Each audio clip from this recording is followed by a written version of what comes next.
all these bruises. I don't like labels. I just think I do what makes me happy, and I want women to be confident, and I'm so supportive of women. It's being able to imagine that you can be whatever the hell you want to be. You will have 7 minutes to create a tasty lunch for each of our picky eaters. Hatch makes me feel like it can actually have an impact on like the world and what is going on.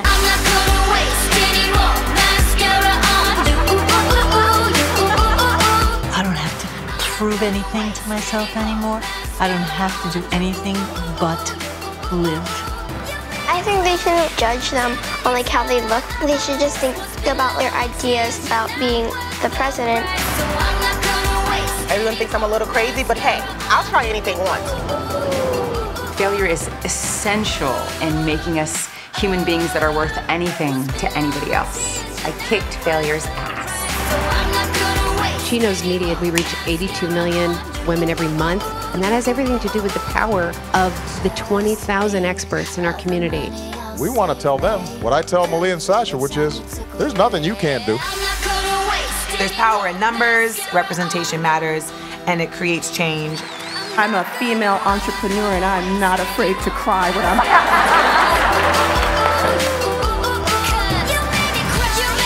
We are all really busy women. We're trying to achieve a lot.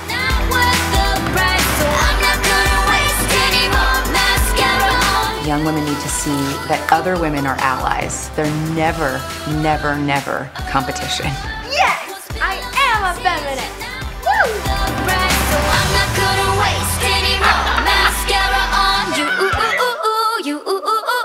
Mic drop. This doesn't work, thanks. Is this kind of working? Not working. There we go, there's magic. It's taped to my face.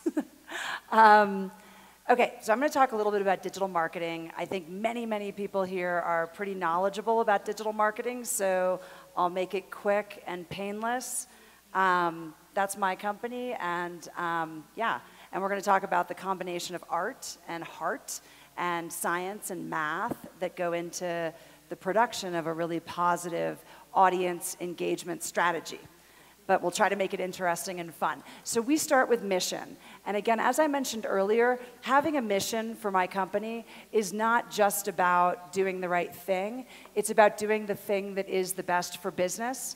And in the United States, in our media world, having a purpose and being focused on women content creators, which has started with women bloggers, but with women who are making a difference in the world, that's good business for us. It's something that allows us to generate incremental loyalty and to build an ever-growing community, and it's good content. So we start with that.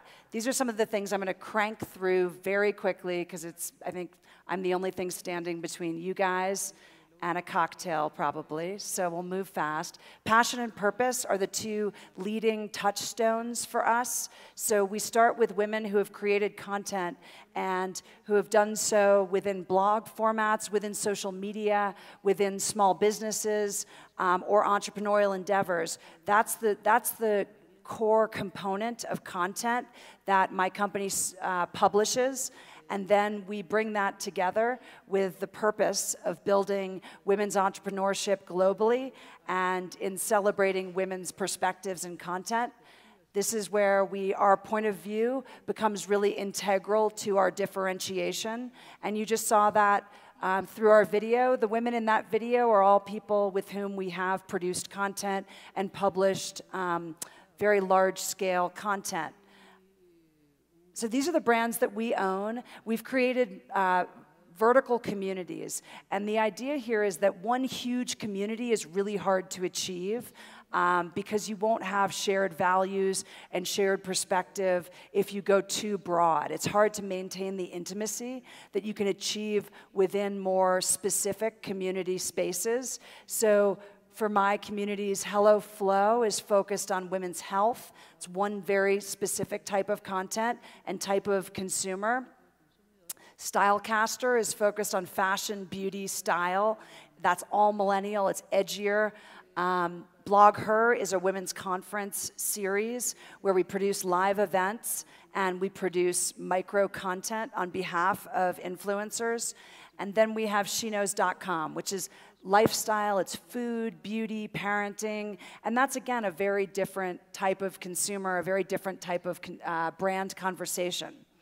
And what the thread that weaves all of these businesses together, or all of these brands, is the idea that you start with an inspirational piece of content, whether it's B2B or B2C. Start with the inspiration, make the content actionable. There has to be an immediate opportunity to react. So if you are an e-commerce solution or an e-commerce product, you don't want to put it out in front of a consumer until you are ready to transact with that consumer. You don't want to put a search product in front of a consumer if they can't search yet, or a registration opportunity, or a ticket sale, unless you're actually ready to transact at that moment. So actionable is really important, and then personal. Giving personalization, customization of your content for the end user is really fundamental to any kind of consumer engagement strategy within the digital marketing space today. This is my company's trajectory. I joined in 2012 when the company was bought by a private equity firm. I didn't found the company.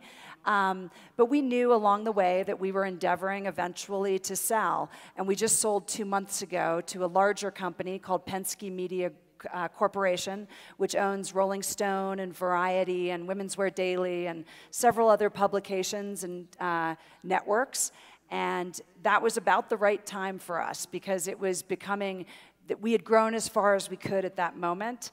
And it was useful, though. I know you never want to talk about exiting because it might kill motivation or inspiration, or cause you to make less than totally strategic decisions. But for me, for my company, it was useful to have a stretch of a 6-year plan. And every time, we didn't always make our goals, we didn't always meet our objectives, and we would fail quickly and then retrench and pivot, to use the overused word. But having a sense of where we were going was very helpful to us in achieving our ultimate outcome of an exit. Back to, I'll hit purpose a few times, although it's the same message, but it's woven into all different elements of our strategy. In order to be different, we're a small publisher. We have to be really different in order to cut through the clutter. We have to have a story. And a lot of the entrepreneurs I've heard from, especially within the women of impact, have a story. They have a narrative, and that's something that I think women entrepreneurs are very good at, is understanding how to create their personal narrative, the difference between them and another company. Even if the products are similar, there's a different history, and that history might be something that a user can get emotionally invested in. So this is sort of our story. These are the things we believe in. We believe in amplifying women's voices. We want to increase the number of women-led businesses. Now, that's not, every piece of content I publish does not express that point of view. A huge amount of my content is entertainment content, or it's recipes. It's not women's empowerment content, but that content is produced by women who run their own cooking blogs, or women who have started a small business in pasta, or women who have a social media presence in fashion and beauty and who really want to expand their universes. So there are all different ways to get at our purpose, and we never compromise content for purpose or make bad business decisions for the purpose of purpose, but we try to maintain its presence. We insist on diversity. This is something we talked about in the last panel. I had to prove to myself that diversity actually created a better, more profitable business, and it wasn't that hard to prove, that a mix of perspectives, and we have not done well at international. International is an area that we have to expand into. Our business is almost entirely English speaking. So we need to do better at diversity of culture across the sort of global culture. So that's something that we're working on. But we believe in that, and we believe that diversity produces better product and better business outcomes. This is where we sit, my company right now, in ComScore. If you guys use that, it's a digital metrics system that's the authority on reach or ultimate audience size. So we're third with 109 million in reach to people, not all women. These are some of the publications that have sort of taken our content and our point of view, our data, and led their programs for women's content production. And then I'm going to get into, really quickly, setting the strategy. How did we decide where to go with that mission in mind and the desire to take passions, women's passions, produce a purpose for our company, and ultimately yield a profit. With that, that's very grandiose, that's very sort of audacious. We wanted to break that down into a true strategy. So this is your very basic look at the increasing spending in digital advertising across the globe. Is this globe? Yeah, worldwide. And while the rate of growth has diminished because the internet digital advertising was only really born in 1995. So the rate might have compressed a bit, but it's one of the only areas of advertising and media that continues to grow at a strong clip. And it's taking market share from television. Print is dying a slow death, not even slow. Print is dying a pretty fast death, actually, in the US. And out-of-home is still really strong, which is a shout-out to some of the other Endeavor entrepreneurs. There's certain platforms that still work really well, and display or place-based media is one of them, still gaining.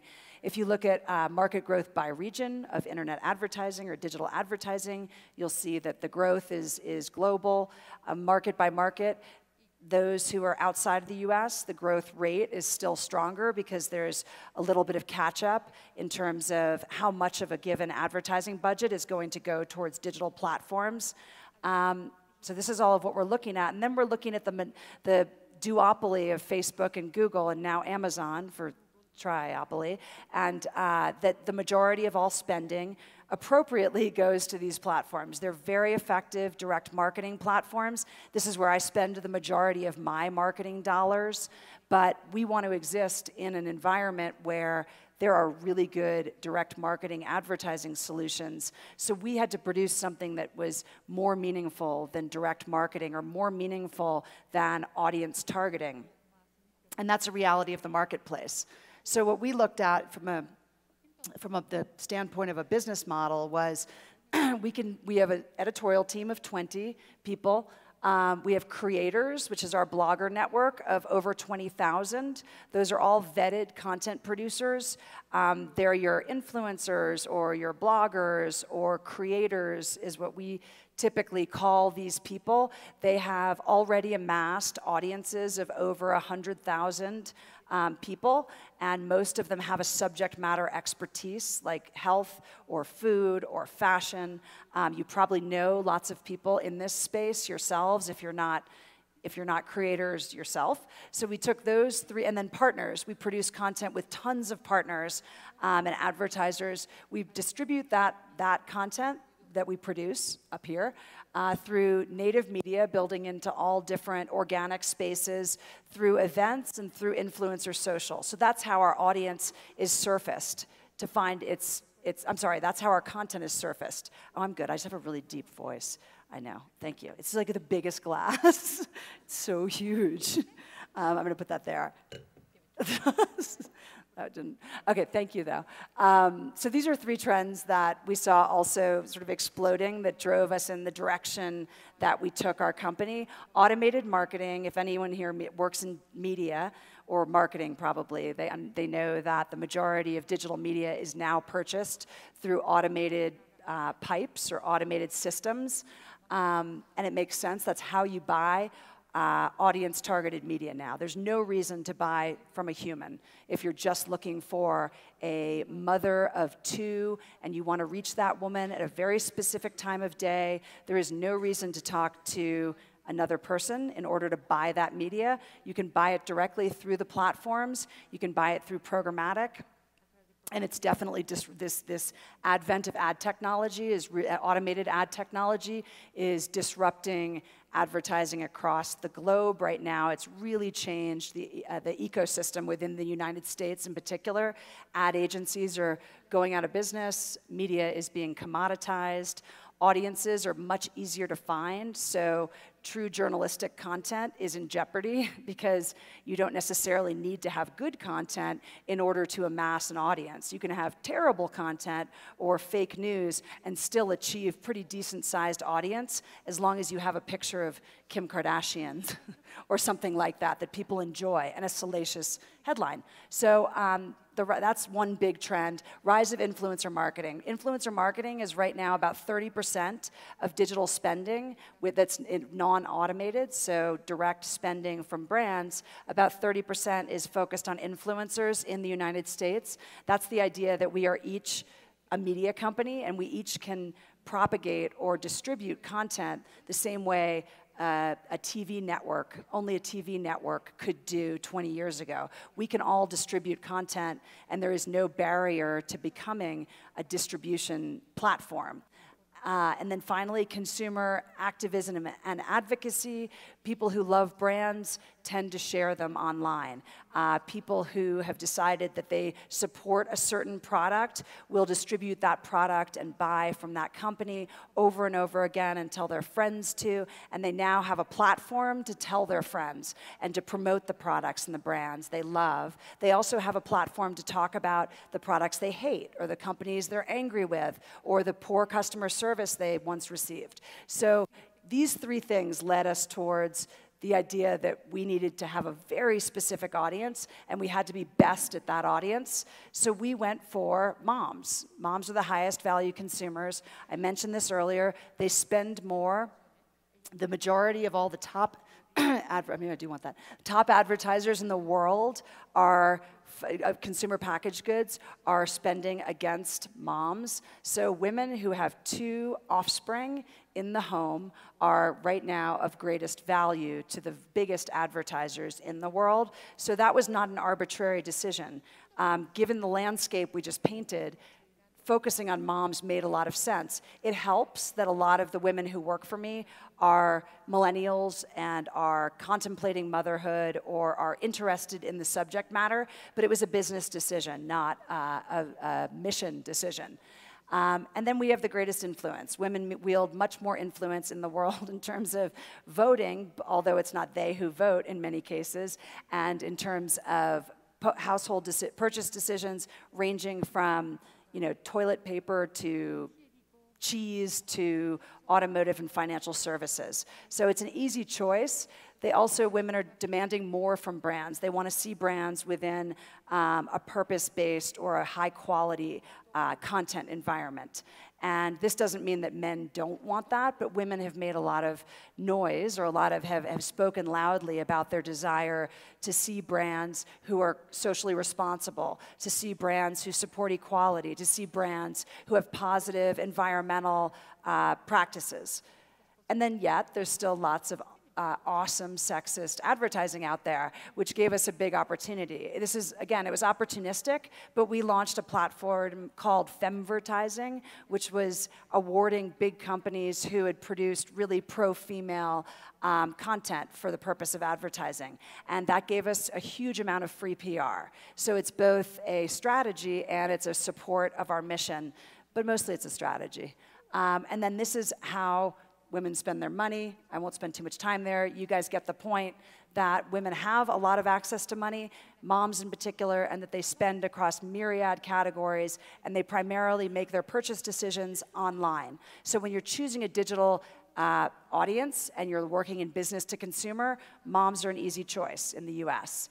Now, we think of all of our content, and I think this is true, this should be true of businesses across all categories, that your content is your marketing. So the content you put out there, the quality of that content, whether you're publishing it to Instagram or you're publishing it to Twitter or you're publishing it on your website, that is your brand, and that's how you market yourself. We used to think of the brand landscape as editorial or content over here, marketing over here. Those have become completely intermingled, and they are the strongest drivers of your return on investment if you're in the media space.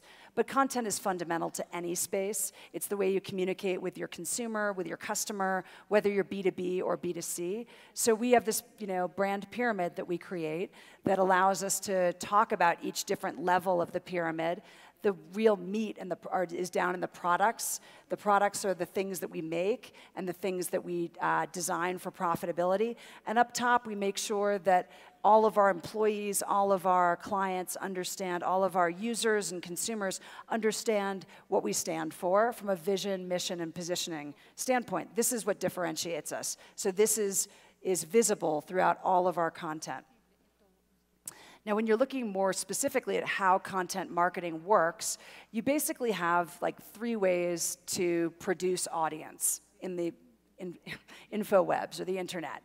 You have direct, search, social, and partner or promotion, third-party traffic generation.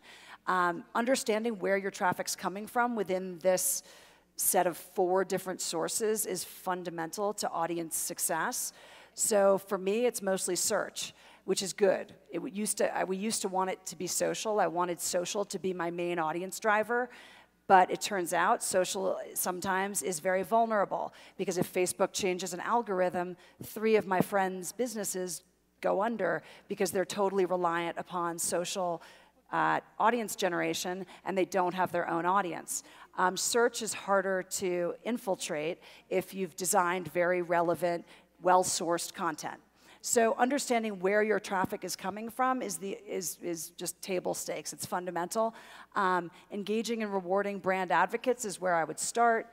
Continuing to diversify distribution model. If you only have one solution to distribution, that's vulnerable as well. If you're only email marketing, only search optimization, only social traffic generation, you're probably going to be vulnerable. And you won't have first-party data, which is a big problem in this environment. And then continuing to build a lot of digital businesses, and I heard our friend talking about this earlier, don't have a legitimate CRM practice or a legitimate customer lifetime value equation. And I think in order to invest for a future that lives beyond 12 months, you do want to have an understanding of how you're serving that individual and how valuable that individual is to your business. Back to the core sources for traffic. Social is based on someone shares something. Why would someone share something on social? Basically, people share content from their own social accounts for 3 reasons. It's if the content is informative, if the content is funny or amusing, or if the content is inspiring. Otherwise, they're probably not going to share the content. So when we produce content, we think, is this funny? Is it something that's, is it a cat on a building falling on? That wouldn't be funny. But is it a baby falling down? Dumb stuff that is funny. Is it inspiring? Is it emotional? Will it make you cry? Or is it informative, like answering a problem or a question that my friends might be experiencing? So it's hard to find anything that someone would share in mass through social channels that doesn't fit one of those criteria. Within direct, basically you come to a direct website because you're loyal to the brand, you recognize the brand, or because it's a trusted, well, these are one and the same actually. So it's a trusted source, otherwise you're not going to call up a website unless you know the brand already. So it's difficult to drive brand awareness through your direct site. Awareness has to come from social or from search, or from partner. So you can see search is all based on relevance, continuity, having subject matter expertise over a long period of time improves your chances with the Google algorithm to repeatedly come to the top of any search. Likewise, relevance to the headline, matching your headline to the content, and matching that content to your ultimate subject matter expertise is really important. So basically being authentic is important, and it's something that Google has gotten very good at judging. I'm going on. So these are just some of the programs we launched, each of which we ran through that filter of relevance and ran through the filter of, is it funny? School Lunch Warriors is funny. #fail is emotional. It's women talking about their failures. Moms Make Change is inspiring. Emotional. Dollars and Cents is useful. It's functional. So it sounds very cold and calculating, but when I look at a content strategy, I ask this question of my editorial team, and they might just say it's good content. And I'm like, well, why is it good? Is someone going to share it because it's informative? Is it answering a problem? Or is it just cute, funny? And they've learned to answer those questions and to put that filter into their editorial practice as they're producing longer-term content strategies. This is another group. So Most Stylish is inspiring, it's fun, it's beautiful women wearing great clothes. The Open Road is inspiring, it's women on trips across country. Test Drive, oh, and by the way, the Open Road is models and editors. It's people who are aspirational. This is all very intentional, and it's a strategy that drives incremental propagation through social and search. Test Drive is much more useful, and Working Girl Style is very useful, more service-oriented. And then we have the pitch, which is where we get an opportunity to do something that's mission-oriented and also highly useful, where we bring a whole bunch of entrepreneurs women entrepreneurs into our network. They pitch against each other. So it's different than the intensity of the ISP programs. For Endeavor, it's more of it's on stage, it's kind of funny, it's kind of silly, but also requires people to speak loudly and use their voices and lots of things that I wasn't terribly good at and I'm still learning to do, and many of us were very shy about speaking on stage when we were earlier in our careers, so we're hoping to help address that for younger women. And then influencer marketing is where I'm going to end, because it's a topic that seems to come up a lot in this forum. This is how we grew our audience. We have 20,000 content producers. We manage them on a proprietary platform.